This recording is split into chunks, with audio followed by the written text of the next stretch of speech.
अब यसमा सिम्पल है त, इफेक्टिभ र सिम्पल एउटा तपाईँको चाहिँ जसले पनि इजिली प्रयोग गर्न सक्ने एउटा स्ट्राटेजी म सेयर गर्छु। अब स्ट्राटेजीको सवालमा म अलिकति जोडिहालौँ। हेर्नुहोस् है त, फेरि हरेक स्ट्राटेजीले हरेक बेला काम गर्दैन। हजुर। किन गर्दैन भने हामीले यसको यसको फेरि फ्याक्ट हेरौँ। हामीले दुईवटा कुरा बेसिकली पहिला चाहिँ के भन्छ एनालिसिस गर्नुपर्ने हुन्छ। हामी अहिले कुन ट्रेन्डमा चलिरहेका छौँ हजुर। है त, होइन हामी प्राइमेरी मुभको कुन ट्रेन्डमा छौँ, सेकेन्डरी होइन त्यसको काउन्टर कसरी दिइरहेको छ, अनि मार्केटको कुन फेजमा छौँ। बुलिस ट्रेन्डमा छौँ भने बुलिस ट्रेन्डको लागि एउटा स्ट्राटेजी हुन्छ होइन, फेरि हजुर। बियरिस ट्रेन्डमा छौँ भने बुलिस ट्रेन्डको स्ट्राटेजीले काम गर्दैन, साइडवेजमा छौँ उम्, भने फेरि दुइटै ट्रेन्डको स्ट्राटेजीले काम गर्दैन। भनेपछि हजुर। बुलिसको लागि एउटा स्ट्राटेजी, बियरिसको लागि अलग स्ट्राटेजी र साइडवेजको लागि अलग स्ट्राटेजी बनाउनु पर्ने हुन्छ। र एउटै ट्रेन्डभित्र पनि होइन हामी अकुमुलेसन फेजमा छौँ वा मार्कअप फेजमा छौँ वा डिस्ट्रिब्युसन फेजमा छौँ वा मार्कडाउन फेजमा छौँ है त, यी हजुर। कुराहरूले पर पार्छ है त। र यसका बावजुद पनि यो एउटा स्ट्राटेजी हामीले फलो गऱ्यौँ भने है त कुनै पनि ट्रेन्डमा पनि काम गर्न सकिन्छ। ट्रेन्ड जुनसुकै होस् है त, फेज जुनसुकै होस्, ट्रेन्ड जुनसुकै होस्, फेज जुनसुकै होस्, तर त्यसलाई अक्षरशः पालन गर्न सक्ने हो भने लस नहुने होइन, फेरि स्टप लस हिट नहुने होइन, फेरि यो स्ट्राटेजीमा पनि हुनसक्छ स्टप लस हिट हुँदा मिनिमम लसबाट हामीलाई बाहिर निकाल्छ भने तपाईँको चाहिँ प्रफिट हिट हुँदा चाहिँ राम्रो प्रफिटमा लिएर जान्छ है त। यसको लागि सिम्पल रुल भनेको तपाईँको चाहिँ 1 2 3 रुल भन्छ। हेर्नुहोस् है ए त, हजुर। 1 2 3 रुल भनेको पहिला म चाहिँ केही ड्र गर्छु। बजार एउटा लोबाट होइन, एउटा लोबाट माथि गयो है त। अब तल खस्दा तपाईँको के हो त भन्दा यो लोमा नपुगिकन यो लोभन्दा हजुर। माथि माथि नै कहीँ कतै है त, प्रिभियस लो भन्दा माथि माथि नै कहीँ कतै, इभन यसको नियर पनि आउन सक्छ, तर योभन्दा बियोन्ड चाहिँ जान भएन है त। रुल नम्बर 1 भनेको के भन्नु तपाईँको चाहिँ इनिसियल लो पोइन्टमा तल चाहिँ बजार खस्न भएन, त्योभन्दा माथि कहीँ कतै पनि बजार आयो र त्यहाँबाट तपाईँको चाहिँ रिभर्सल फर्म गर्यो बजारले चाहिँ हजुर। भने तपाईँको चाहिँ अब हाई रिस्क टेकर हो तपाईँ चाहिँ, अलिकति रिस्क लिन हो भने तपाईँ चाहिँ होइन यहाँनिर एउटा सेटअप बनाउँछ है त। अब कुनै पनि बुलिस रिभर्सल क्यान्डल फेला पार्नुभयो हजुरहरूले चाहिँ है त, कुनै पनि बुलिस रिभर्सल क्यान्डल फेला पार्नुभयो भने त्यो क्यान्डलको बेसिसमा इन्ट्री लिने र तपाईँको चाहिँ के हो त भन्दा जबसम्म यो माथि माथि गइरहेको छ त्यो पोजिसनलाई अनि नन रिट्रिटिङ स्टप लस भन्छ क्या। भनेको मतलब जस्तो बजार यहाँ माथि पुग्यो, तपाईँको इनिसियल स्टप लस यहाँनिर थियो है त। यसलाई तपाईँले यसलाई सार्दै ट्रेलिङ स्टप भनेको तपाईँको प्रफिट जुन प्राइस जुन दिशामा जान्छ स्टप लस त्यो दिशामा सर्दै जानेलाई ट्रेलिङ स्टप भन्छ। अनि हजुर। नन रिटरिङ भनेको कस्तो भने एकचोटि तपाईँले स्टप लस माथि सारिसक्नुभयो भने केही कारणले बजार तल खस्न सुरु भयो, ओहो अब होइन स्टप लस नजिक आइपुग्यो, म स्टप लस अझै तल झार्छु चाहिँ भन्न भएन कि, माथि जाँदा माथि सार्ने तर ब्याक चाहिँ नगर्ने। अब फेरि फर्दर माथितिर जान्छ भने स्टप लस चाहिँ माथि सार्दै जाने है त। हजुर। यो स्ट्राटेजीमा गयो भने हेर्नुहोस् है त, यो स्ट्राटेजीमा गयो भने तपाईँको चाहिँ मोस्ट अफ द टाइम पैसो बन्छ बजारमा चाहिँ, अनि लस हुँदाखेरि तपाईँको नोमिनल लसबाट बजारमा बाहिर आउन सकिन्छ। अब यसलाई फेरि क्यान्डल रिड गर्न सकिएन भने एक दुईवटा इन्डिकेटरको हेल्प लिन सकिन्छ। हेर्नुहोस् है त, त्यो भनेको म यहाँलाई सेयर गर्छु। अब रियल टाइममा जाउँ, यसको लागि सिम्पल म अहिले सबैले कमनले जसले पनि युज गर्न मिल्ने भएकोले कमन इन्डिकेटरहरू लिइरहेको छु, बोलिङ्गर ब्यान्ड र आरएसआई। हजुर। आरएसआईमा अब पहिला हाम्रोमा थिएन, अहिले त सबैमा यो फेसिलिटी छ। आरएसआईमा एउटा मात्रै सेटिङ हजुरले गर्नुपर्ने हुन्छ, त्यो सेटिङ भनेको सेटिङमा गएर यहाँ चाहिँ हामीलाई यसलाई स्मुथ गरिदिने हजुर। र यसको चाहिँ जुन भ्यालु छ यसलाई चाहिँ 9 गरिदिने है त। यो हजुर। फेरि कुनै हार्ड एन्ड फास्ट रुल होइन, मैले आफ्नो पर्सनल सेयरिङ मात्र यहाँ गर्दैछु है त स्ट्राटेजी। र हजुरले हेर्नको लागि अलिकति डिफ्रेन्ट कलर लिनुभयो भने हेर्न सजिलो हुन्छ भन्ने मात्रै हो है त। हजुर। त्यो स्ट्राटेजी रिसेन्टली नबिलमा थियो त कहीँ कतै भन्ने सवालमा जाउँ है त। जस्तो हेर्नुहोस् है, यहाँनिर एउटा सेटअप रहेछ, एउटा लोबाट नबिल ब्याङ्क माथि गयो हजुर। हेर्नुहोस् है त, त्यहाँदेखि तल खस्यो है त, खस्यो। हजुर। हो। तल खस्यो। अब माथि बढ्न सुरु भयो, माथि बढ्न सुरु भयो कसरी थाहा पाउने त भन्दा त्यतिखेर आरएसआईमा अब किन लियौँ त हामीले भन्दा आरएसआईमा दुईवटा लाइनहरू देखिरहेको छ यहाँनिर, एउटा तपाईँको चाहिँ मुभिङ एभरेज लाइन आरएसआईको, एउटा आरएसआई आफ्नै लाइन है त। हजुर। आरएसआईको मुभिङ लाइनमा तल खस्छ भने त्यो बजारमा सेल सिग्नल हो है त, आरएसआईको भाषामा है, फेरि आरएसआईको भाषामा त्यो सेल सिग्नल हो, र आरएसआई आफ्नो मुभिङ एभरेजदेखि माथि जान्छ नि त्यसको बाई सिग्नल हो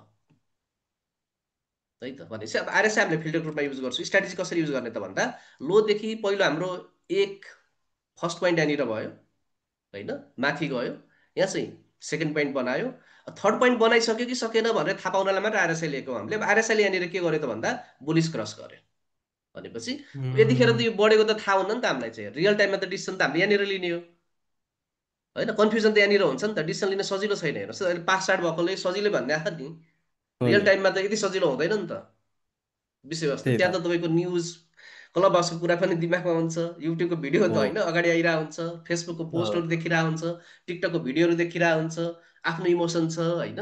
अनि पोलिटिकल सेनारियो हरेक कुराहरू आँखा अगाडि आइरहेको हुन्छ भनेपछि रियल टाइममा डिसिसन लिन सकिँदैन। अब त्यो हो भने नेपाली एउटा भनाइ छ, कि आफू जान्ने कि अरूले भनेको मान्ने, अझ जान्नेले उम्, भनेको मान्ने भनौँ न है त। कि हजुर त चार्टले अब टेक्निकल एनालिसिसमा ट्रेडमा भन्दा म यही चिजलाई कसरी भन्छु त, कि आफू जान्न पर्यो कि चार्टले भनेको मान्न पर्यो। हेर्नुहोस् है त, बजारमा हाम्रो अन्नदाता भनेको एउटै चिज हो। कसैले मसँग सोध्छ भने म भन्छु चार्ट ट्रेडिङ। उम्, हाम्रो स्क्रिनमा हाम्रो चार्टले हामीलाई किन भन्छ, बेच भन्छ, होल्ड भन्छ, त्यो कुरालाई फलो गर्न सक्नु पर्यो हामीले चाहिँ। त यो स्ट्राटेजीमा के हो त भन्दा अब यहाँनिर यो फर्क्यो कि फर्केन हामीलाई त थाहा छैन नि त। त आरएसआईले के भन्यो त भन्दा फर्क्यो है भनेको यहाँनिर चाहिँ। उम्, त म यहाँबाट यति पुग्छु चाहिँ भन्दैन है त, फेरि यतिखेर कसैले नि भन्दैन। म हजुर फर्केँ भने यहाँनिर सङ्केत थियो। अब यहाँनिर हाम्रो रिक्स, यो रिक्स टेकिङ पोइन्ट भयो हाम्रो चाहिँ। हाम्रो चाहिँ 1 भयो, 2 भयो, 3 भयो है त। त्योभन्दा पछि के हुन्छ थाहा छैन हामीलाई चाहिँ।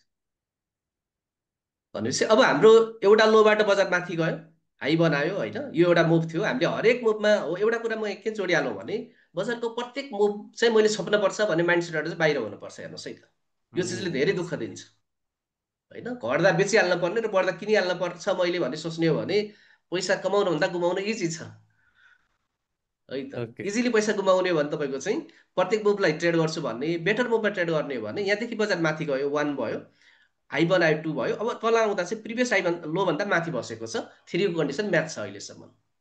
अब यसलाई कन्फर्मेसन हामीले कसरी ल्याउँ त भन्दा आरएसआईले यतिखेर के गर्यो त भन्दा तपाईँको चाहिँ बुलिस क्रस गर्यो, आफ्नो बुकिङलाई माथि गर्यो। त यो पोइन्टलाई चाहिँ हामीले अब इन्ट्री पोइन्टको रूपमा लिन पर्यो। क्रस गरिसकेपछि अनि इन्ट्राडेमा हामी चाहिँ अब बजारको स्थिति हेरेर कहीँ कतै पनि इन्ट्री लिन्छौँ। यसको लो नि स्टप लस हुन्छ। बजार हो होइन, बजारमा त केही पनि चिज ग्यारेन्टी छैन नि त। आरएसआईले बुलिस सिग्नल दिने बित्तिकै बजार बढ्ने कुरा ग्यारेन्टी त होइन। हेर्नुहोस् उम्, है त हजुर होइन, प्रोबेबिलिटी एउटा सेटअप बन्यो र हामी यसैको लोलाई, यो रिसेन्ट स्विङको लोलाई नै स्टप लस बनाएर हामी यहाँनिर इन्ट्री लिन्छौँ। त्यहाँदेखि तपाईँको चाहिँ के त भन्दा बजारलाई छोडिदिन्छौँ। अब बजार हाम्रो फेभरमा गयो, बढ्दै बढ्दै गयो है त, भने अब स्टप लस लाइन बिस्तारै बिस्तारै माथि सार्दै सार्दै सार्दै जाने। अब माथि सार्न कन्फ्युजन भयो भने यतिखेर हजुरहरूले यहाँनिर एउटा अर्को इन्डिकेटर प्रयोग गर्न सक्नुहुन्छ। यो चाहिँ स्टप लसको लागि मात्रै। अब मैले जो एउटा इन्डिकेटर लाउँदैछु प्याराबोलिक सार। हजुर अब कहाँसम्म माथि सार्ने त हामीलाई कन्फ्युजन हुनसक्छ नि त, कहाँनिर एक्जिट उम्, लिने, कहाँ माथि सार्ने होइन। अब यो जब यो यहाँनिर डट देखिरहेको छ नि होइन सर, आरएसआईको चाहिँ, हजुर हजुर सरी एकदम के अरे देखिरहेको यो छु यो प्याराबोलिक सारको चाहिँ, म छ यसलाई अलिकति हजुर अझ सबैलाई हेर्न सजिलो होस् अलिकति साइज बढाउँछु। हजुर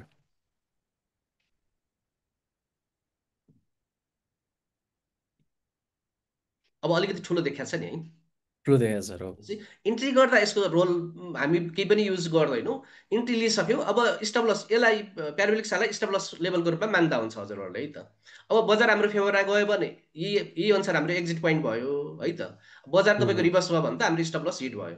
कहिले यहाँ के हुनसक्छ, आज नै इन्ट्री लियौँ, तपाईँको आज नै इन्ट्राडेमा स्टप लस हिट भयो, हिट भइदिन सक्छ। एउटा प्र्याक्टिकल इस्यु चाहिँ हाम्रोमा के छ भने सेयर त खातामा आइसक्दैन किन्नै लाग्छ हो होइन। हजुर त्यो हो प्र्याक्टिकल इस्यु चाहिँ छ, त्यो टेक्निकल एनालिसिसले कन्सिडर गर्ने कुरा पनि भएन फेरि होइन। त्यो त उम्, बियोन्ड टेक्निकल एनालिसिसको कुरा हो होइन, चार्टको कुरा बियोन्ड चार्टको कुरा हो होइन, प्र्याक्टिकल के भन्छ तपाईँको चाहिँ इस्युजको कुरा हो।